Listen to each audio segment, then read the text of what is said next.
Inside the Big Game continues. I am Gabe Morency. We're throwing it down in New Orleans, Louisiana. SportsGrid Radio and Television Network, Sirius XM Channel 159. Now listen, one of the things that New Orleans is most famous for is its cuisine. So we had to talk about the taste of the NFL, and we're joined by the woman who's been running the taste of the NFL for 5 years, and I'm sitting alongside a former Notre Dame Fighting Irish legend, 12-year NFL vet, two-time Pro Bowler. We welcome Anne-Marie Krautheim to the program, and Kyle Rudolph. Thanks for joining us, guys, on Media Row. Thanks for having us. So I'll start with you, Anne-Marie. 5 years running the taste of the NFL, and here we are in New Orleans.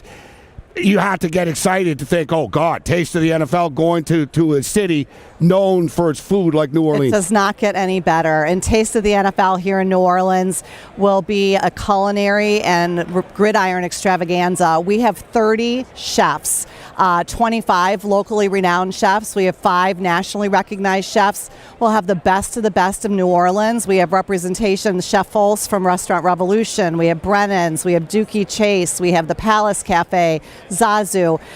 The menu, it will make your mouth water if you haven't eaten lunch. So anybody can go. Anybody's welcome to go to the event, and the proceeds go to charity as well. Tickets are available at tasteofthenfl.com, and all net proceeds. That's really why we're involved. Gen Youth is a national nonprofit, and we help to ensure children thrive by being well-nourished and physically active. So all net proceeds coming back from Taste of the NFL will go to schools in all 32 club markets across the country to end student hunger. So while the day itself is phenomenal and it's a wonderful experience, it's really about leaving a long-term legacy behind from Super Bowl weekend. It's the largest NFL-sanctioned philanthropic event in the city this week. And Kyle, is that how you got involved through the charitable aspect of this for the youth? So I'm a board member of Gen Youth, and actually we were reminiscing. My first event with Gen Youth and my introduction to Gen Youth was the last time the Super Bowl was here in 2013. So throughout the course of my career, I participated in many of the events, a lot of the school visits in different Super Bowl locations over the years, and really just aligning with their mission, understanding that 1 in 5 kids in our country are food insecure and don't know where their next meal is going to come. It's unfathomable to think that happens in our country, and it does. And it's the Taste of the NFL gives us the opportunity to bring together what we all love in football and food, and there's no better place to do it than New Orleans with some of the best food in the world, to raise money for an incredible cause and to make a lasting impact far beyond just the big game on Sunday. I think a lot of people sort of assumed a lot of problems in the world sort of take care of themselves.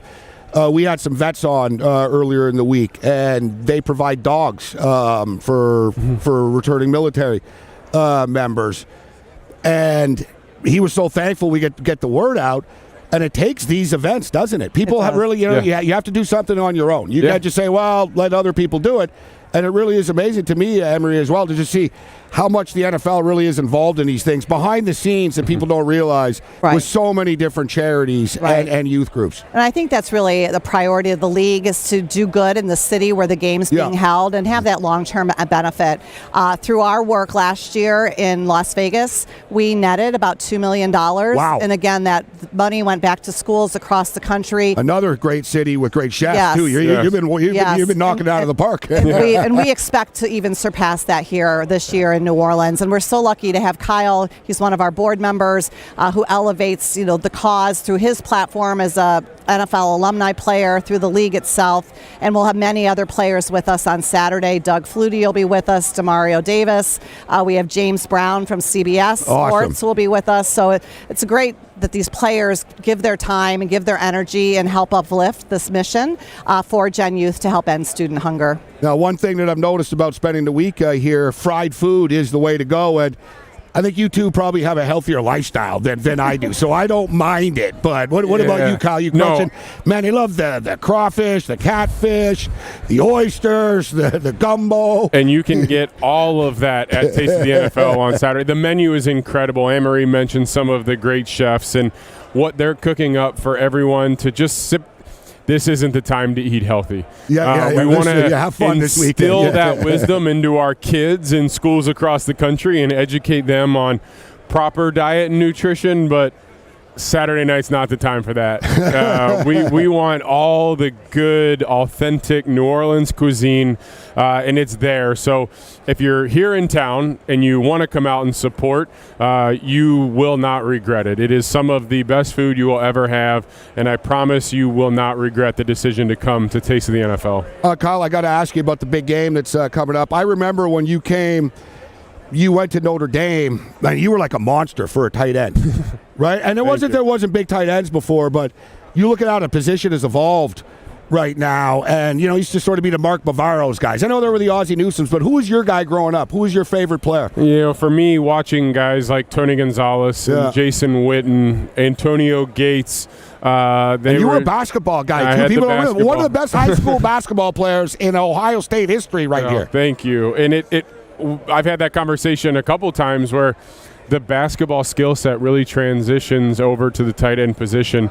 We'll see it on Sunday. Travis was an incredible high school basketball player, great athlete. Yeah, and short space, right? He seems to just sort of know where to be. He's always in the right place at the right time. Is that what makes him so great? It is, and I've mentioned that, like, him and Patrick being on the same wavelength, and every week defenses are looking at the Chiefs and thinking, how do we take Travis Kelce out of the game?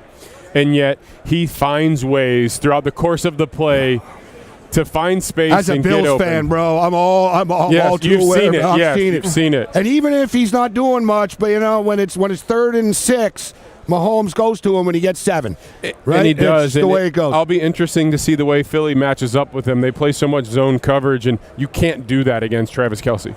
He's going to find holes in the zone. Patrick will be waiting for him. He'll find him when he gets open, and they're going to move the sticks, convert. They're patient enough. Who do you think wins the game? We've got 30 seconds here. So I think Philly is the better team. I thought last year San Francisco was the better team. I thought Buffalo was the better team last week. Buffalo was the better team until you dethrone Patrick Mahomes and this Kansas City Chiefs team. You can't root against them.